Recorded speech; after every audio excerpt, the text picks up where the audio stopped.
Shalom, selamat pagi Bapak Ibu Saudara sekalian, selamat hari Natal. Selamat bersuka cita karena Juru Selamat kita telah lahir ke dunia ini. Sehingga setiap kita punya masa depan, punya pengharapan. Kita aman di dalam Tuhan. Amin, puji Tuhan. Sebelum kita memulai hari ini, baiklah kita akan merenungkan firman Tuhan yang terambil dari Lukas 2 ayat yang ke-11. Hari ini telah lahir bagimu Juru Selamat, yaitu Kristus Tuhan di kota Daud. Puji Tuhan, dikatakan ayat ini adalah hari ini telah lahir bagimu. Nah, ini adalah bicara soal waktu, saat yang tepat, saat yang sudah direncanakan, yaitu waktunya Tuhan atau kairosnya Tuhan. Ya, jadi hari ini di mana Yesus lahir adalah hari yang tepat dalam agendanya Allah. Puji Tuhan. Saudara, seperti dikatakan juga di dalam Galatia 4 ayat yang keempat, di sana dikatakan, tetapi setelah genap waktunya, maka Allah mengutus anaknya yang lahir dari seorang perempuan dan takluk kepada hukum Taurat. Jadi di sini ketika genap waktunya, ya, ketika genap waktunya, lahirlah Yesus. Jadi kedatangan Sang Mesias ke dunia ini harus menunggu waktunya Allah. Ya.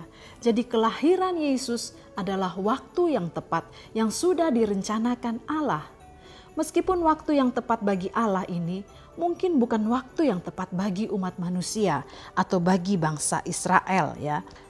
Karena bangsa ini sudah sekian lama mereka mengalami tekanan. Mereka dibelenggu, mereka dijajah. Mereka mengalami masa-masa gelap selama 400 tahun. Di mana Allah tidak mengirim nabi-nabinya untuk berbicara pada umat Israel. Jadi mereka mengalami seakan-akan Tuhan diam, tidak memperhatikan mereka. Ada kehampaan, tidak punya pengharapan. Karena di masa-masa gelap inilah sebenarnya mereka butuh juru selamat. Tetapi bagi Tuhan, kelahiran juru selamat yang dinanti-nanti tetap menunggu waktunya Allah, ya. Waktu yang tepat direncanakan oleh Tuhan. Karena di balik masa gelap ini yang kelihatannya Allah berdiam diri, tidak ada firman yang keluar lewat nabi-nabinya, ternyata justru di masa gelap ini adalah menjadi masa yang sangat penting bagi umat Israel, bagi umat manusia. Karena Allah sedang bekerja di balik sejarah manusia untuk mempersiapkan mereka menerima pelaksanaan rencana agungnya Allah. Jadi waktu Allah itu tepat sekali, kairosnya Allah pas sekali. Karena apa? Sebelum kelahiran Yesus, Allah sudah menyiapkan infrastrukturnya dalam rencana pelaksanaan rencana agungnya Allah. Mari kita lihat apa yang Allah siapkan. Saat itu Kekaisaran Roma sedang berada pada puncak kekuasaannya. Sehingga terjadi kedamaian di seluruh wilayahnya atau yang dikatakan Pax Romana. Nah, mulai dari Inggris sampai India dan setiap orang bisa bepergian secara bebas dengan damai. Nah, ini adalah berdampak positif bagi pekabaran Injil, saudara, yang dilakukan oleh para rasul, terutama Rasul Paulus, ya. Sebab tidak ada hambatan lagi, semua negara bisa dilewati dan ditinggali karena ada di bawah kekuasaan Roma pada saat itu. Nah, itu yang pertama. Dan yang kedua adalah jalan-jalan raya dibangun di seluruh Kekaisaran Roma. Ini mempercepat pergerakan para rasul dalam memberitakan Injil. Bayangkan kalau belum ada jalan, usaha itu pasti terhambat. Nah, dan yang ketiga, bahasa Yunani telah menjadi bahasa internasional pada waktu itu. Sehingga ini memudahkan orang Kristen berkomunikasi dengan orang dari belahan dunia manapun untuk memberitakan tentang Kristus. Jadi perjanjian lama telah diterjemahkan ke bahasa Yunani sebelum Yesus lahir. Dan yang keempat, pada saat itu filsafat Yunani menjadi persiapan bagi Injil, ya. Nah, Pada waktu itu menjadi hal yang lumrah kalau orang-orang itu berkumpul di pinggir jalan mendengarkan pengajaran filsafat. Dan hal ini memudahkan para rasul untuk mengumpulkan orang dalam rangka mengabarkan Injil, yaitu filsafat Kristen. Nah, Injil Kristus. Dan yang kelima, pada saat itu ada kerinduan dalam hati setiap orang untuk mendapat dan mendengar sesuatu yang lebih baik, saudara. Karena mereka sudah lama tidak pernah mendengarkan tentang kebenaran, ya. Sudah lama mereka tidak mendengarkan firman Tuhan. Sehingga mereka begitu merindukan suatu suara kebenaran.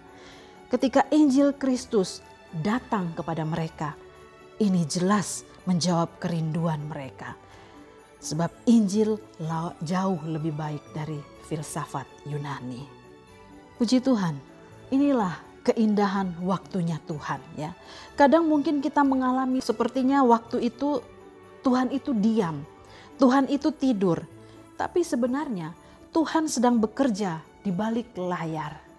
Nah, saudara, kalau hari-hari ini kita mengalami masa-masa yang gelap, masa yang sukar, seakan-akan tidak ada pertolongan, dan sepertinya Tuhan berdiam diri.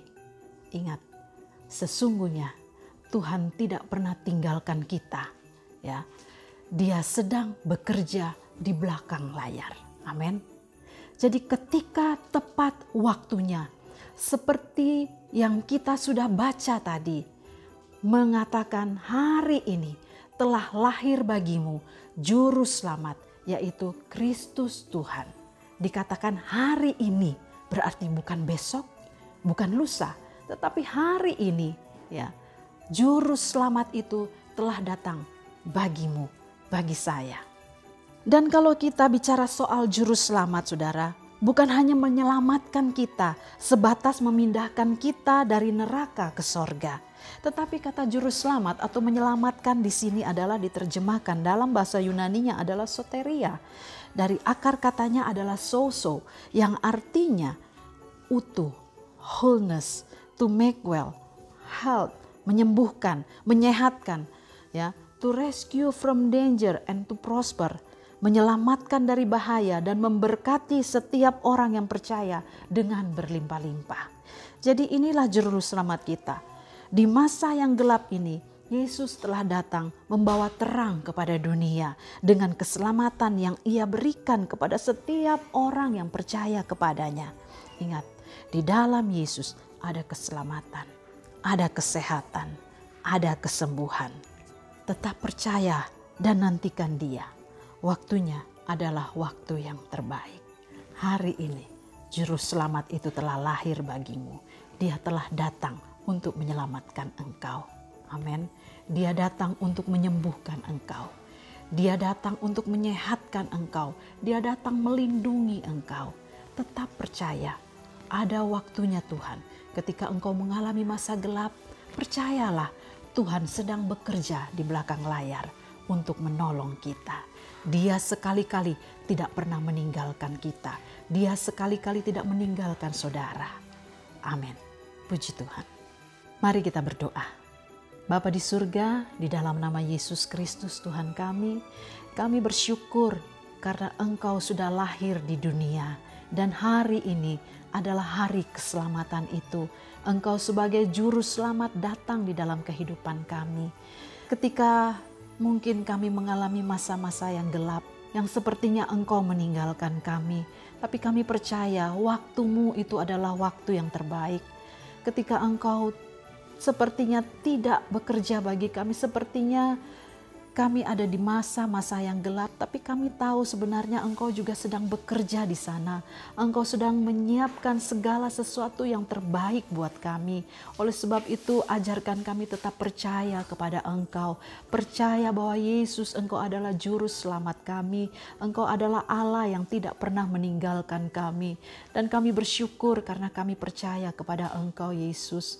sehingga apapun yang menjadi persoalan kami, apapun yang jadi masalah kami, Engkau sudah selesaikan. Terima kasih buat kebaikan dan kemurahan-Mu. Kami mau serahkan hari-hari kami ke depan, apapun yang kami kerjakan, apapun yang kami lakukan, buatlah berhasil Tuhan. Berkati umat Tuhan, berkati jemaat-Mu Tuhan. Engkau tolong mereka yang mengalami kesusahan, Engkau hiburkan. Mereka yang sakit, Engkau jamah dan sembuhkan.